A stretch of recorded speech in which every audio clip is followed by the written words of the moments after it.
السلام علیکم دوستو، میرا نام ہے اسیب شفقت اور آپ دیکھ رہے ہیں ہنسی ٹی وی۔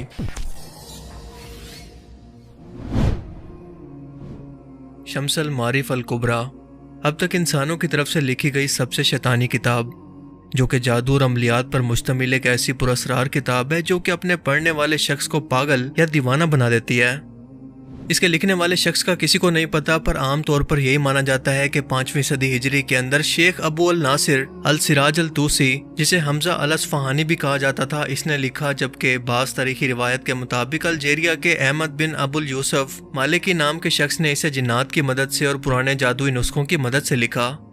یہ شیطانی عملیات پر لکھی گئی ایک ایسی پراسرار کتاب ہے جس کے بارے میں ایسے پراسرار قسم کے دعوے موجود ہیں جسے سن کر انسان کے رونگٹے کھڑے ہو جاتے ہیں۔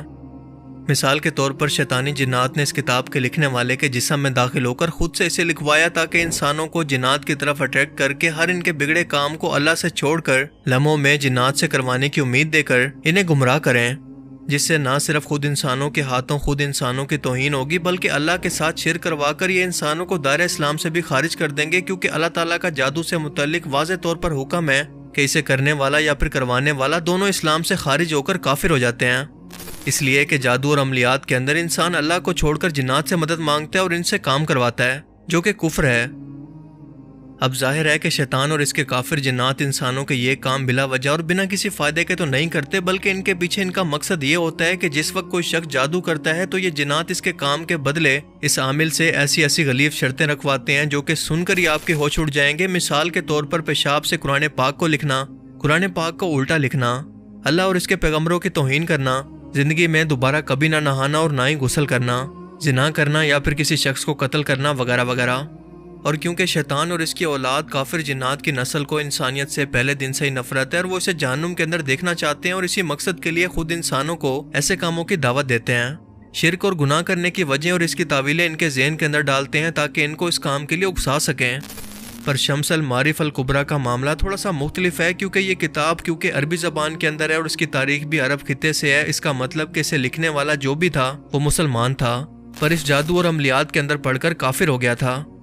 اور یہ کہ اس کے پاس بنی اسرائیل یعنی یہودی قوم کے حضرت سلیمان علیہ السلام کے دور کے کوئی جادوئی نسخے موجود تھے جنہیں ملا کر اس نے اس کتاب کی شکل دی،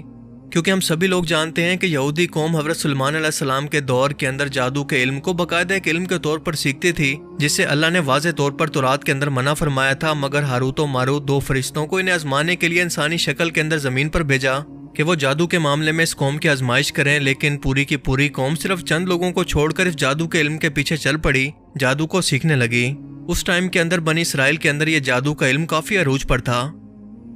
شمس المعارف کو لکھنے والا آتھر ان جنات اور عملیات کے علم کے اندر اتنا زیادہ گہرائی کے اندر چلا گیا تھا کہ خود شیاطین جنات نے اس کے جسم کے اندر داخل ہو کر یہ کتاب لکھوائی اور اس کی حفاظت پر جنات کو مامور کر دیا۔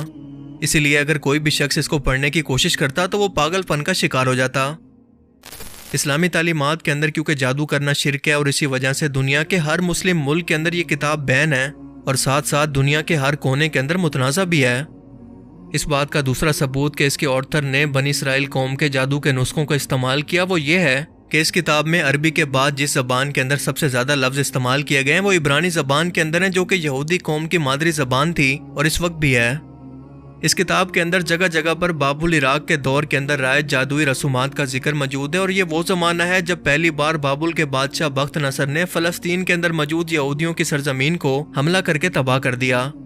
اس نے پہلی بار یہودیوں کے قبلہ ہیکل سلیمانی کو تباہ کیا اور یہودیوں کو غلام بنا کر اپنے ساتھ باب العراق لے آیا، جنہیں بعد میں ذوالقرنین بادشاہ نے آزاد کروا کر اپنا ملک واپس دلوایا۔